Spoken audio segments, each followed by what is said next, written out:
The Lexus UX is the most credible small SUV the brand has ever offered, pioneering self-charging hybrid power in this lifestyle-orientated sector. The establishment needs to take notice. Sooner or later, every buyer in this segment is going to have to switch to a power plant that is in some way electrified. So if you're going to take the plunge now, Lexus reasons, why not do it with a brand that has over 2 decades of experience with that technology? Not that you've got much option if you're looking for a properly premium badged small SUV. At the time of this test, Lexus was the only car maker offering any sort of full hybrid engine in this segment. The UX uses a 2-litre, 181 bhp self-charging unit capable of a WLTP rated combined cycle fuel economy return of up to 53.2 mpg and an NEDC rated CO2 reading that can be as little as 94 grams per kilometre of CO2. Those readings are for the front-driven version of this car that we're trying here, which mates its petrol engine to a single electric motor mounted on the front axle. Lexus also offers a so-called E4 four-wheel drive version of this package, which adds a further electric motor onto the back axle so as to deliver the extra winter traction that many owners need. Light field tracks are also within this car's remit in all-wheel drive form, but you would be unwise to try to attempt anything more challenging than that. For a UX E4, the efficiency figures are quoted at 46.3 mpg and 103 grams per kilometre of CO2.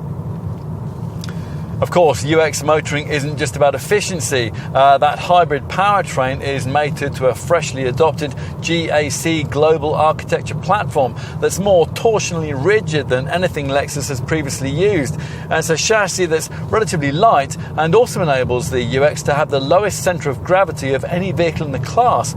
As a result, it handles a touch more sharply than you might expect, and it's aided by an active cornering assist torque vectoring system which maximises traction through the bends.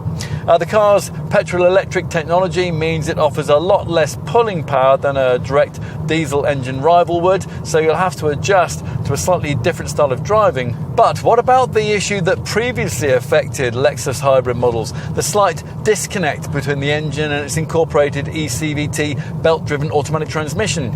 That used to mean throttle stabs delivered a flare of revs but not much appreciable forward motion. Well, you still get that with the UX, but not quite to the same extent. And the issues that remain are compensated for by quite exemplary refinement, particularly in town travel, where very often the engine hardly ever cuts in at all. Going back to a diesel rival after living with one of these would be something of a culture shock. And after trying a UX, there is just a chance you may not want to. Lexus design has always been angular and different, and the UX does indeed offer a distinctive take on what a small premium SUV should look like. As with all the company's modern models, this spindle grille is central to the styling theme. Its mesh in this case is made up of individual elements that seem to gradually change in shape as they radiate out from that central Lexus emblem. And in profile, well, you might struggle to call it beautiful, but it makes a certain kind of statement, with crisp, sculpted surfaces embellished in this case by this optional multi-layered blazing carnelian special metallic mica paint finish. As is becoming fashionable these days, the rear perspective is dominated by an LED tail light blade, which extends the full width of the tailgate. The lamp section in this case made up of an array of 120 LEDs and tapering in the middle to just 3 mils deep at its narrowest point. Inside, there are the usual signs of Lexus designers setting out to be willfully different. Not for them the minimalistic cabins that tend to feature in rivals. Instead, you get a riot of different surface treatments, massive buttons, and this fiddly touchpad that has to be used to control many of the functions of the centre dash infotainment screen, offered in either 7-inch form, as here, or in larger 10.3-inch guise. There are some classy trimming touches, and the instrumentation you view through the satisfyingly grippy 3-spoke wheel is a real cabin talking point. It's based on the layout used by the brand's old LFA supercar, with colours and graphics that change according to the driving mode you select. Press this steering wheel button here, and on an S Sport model, the central dial slides neatly to the right to reveal an informational panel. It's lovely. Okay, time to take a seat in the rear.